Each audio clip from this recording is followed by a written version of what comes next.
Исәнмесез кызлар һәм малайлар, һәм әтиәниләр. Бүген безне тәмле мастер-класс көтә. Без койнар эт әвәләячәкбез.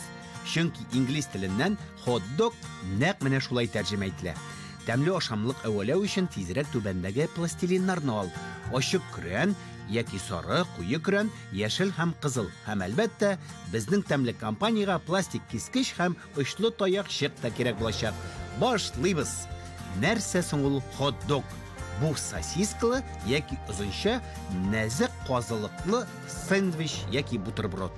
Алардан кала hot-dogка соус, тузланган яки чи яшелчәләр, яшеллек, сыр яки юка ит кисәге салалар. Нәрсә инде ашыйсы килә башладымы? Минем белән дә нәкъ шул ук хәл. Тик ашаганчы башта эшне башкарырга кирәк. Шуңа күрә зур ачык көрән төстәге шарчыкны алабыз һәм җитез бармакларыбыз ярдәмендә аны юкага әйләндерәбез. Бу hot-dogыбызга дигән күмәч булачак. Ул үзе озынча, почмаклары түгәрәк булырга тиеш. Сүз уңаеннан hot-dog аяк өстенә тиз генә капкалап алу өчен уйлап табылган. Шул сәбәпле аның формасы да озын. Чөнки булай аны тотып торуы җиңел. Ә син үзең бер тапкыр булса да hot-dog ашап караганың бармы? Бу аны әвәләп карау өчен генә түгел, чынын ясап, якыннарыңны шатландыру өчен дә сәбәп. Шулай итеп, безнең күмәчебез инде әзер. Аны әлегә читкә алып куябыз һәм эшләнмәбезнең яшелчәле эшлегенә тотынабыз. Моның өчен безгә яшел пластилин кирәк булачак. Күмәч өстенә ябыштыру өчен аңардан киң юка ясыйбыз.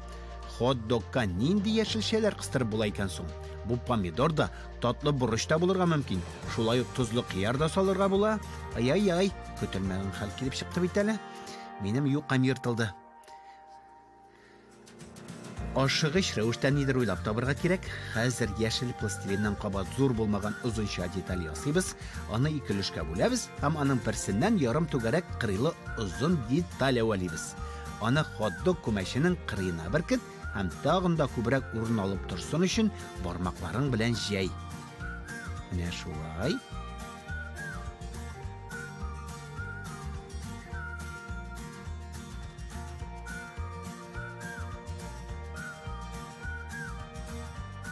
Менә булды.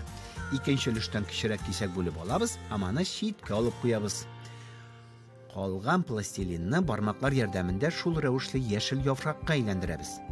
Минемчә бу яшел салат яфрагы. Ничек уйлыйсың? Аның белән hot-dogыбыз тәмле булачакмы? Әлбәттә, ул бит шундый сусыл һәм матур. Хәзер деталебезне күмәчнең икенче кырыена беркетәбез. Кырыйларын бераз дулкынлы ит.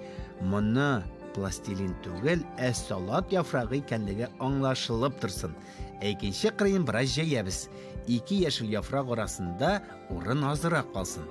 Хәзер калган яшел пластилиннан вак кисәкләр алып, алар белән ике яшел деталь арасында калган буш урынны каплыйбыз. Афәрин, кара, ачык кран күмәчебездә салат яфрагы ничек шәп күренә. Шәп чын диярсең, әйеме дустым?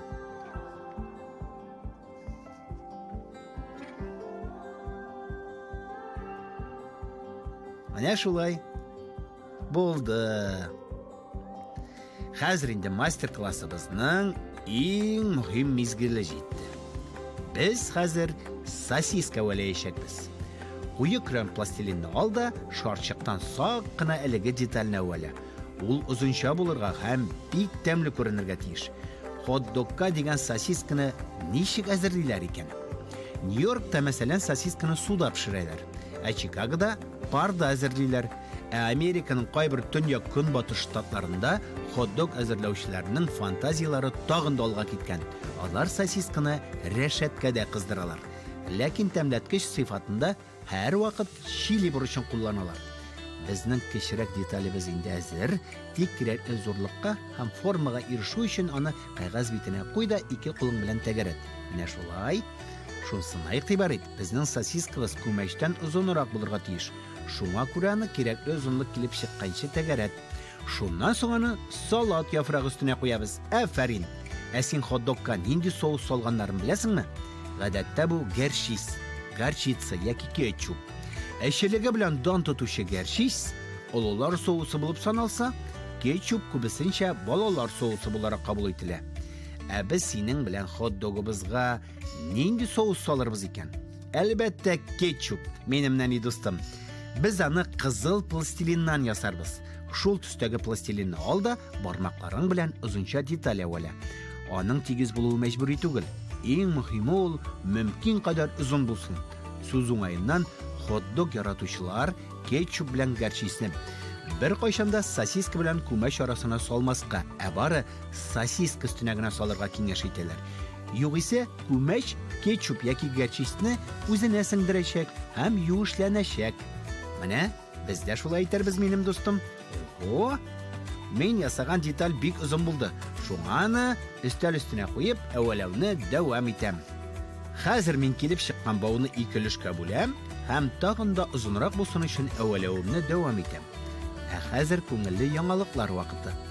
Әгәр хот-дог ашаганда кулың соуска буялган икән, аларны юып тормасаң да була. Традиция буенча аларны ялап алу тиешле. Менә шулай. Безнең ул арада бик озын ике кетчуп кисәге килеп чыкты.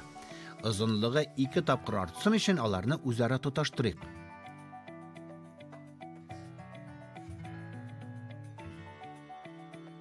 Бу деталь озын кызыл токмачка охшаган әйеме? Ул безгә нәрсә өчен кирәк соң? Дөрес җавап, аны боргаланучы иланга охшатып, сосиска өстенә беркетү өчен. Хәзер кетчупыбызны уң яктан ябыштыра башла һәм тигез итеп бурып бар. Бармакларың белән җәһәт кенә эшләп алабыз. Әгәр деталь озынрак килеп чыккан икән, артыгын үзеп ал. Син кетчуп яратасыңмы? Менә мин үлеп яратам.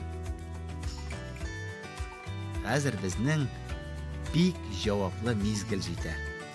Без сосиска, күмәч һәм салат яфрагы кочагы эчендә булырлык итеп, хот-догыбызны урталай бөклибез.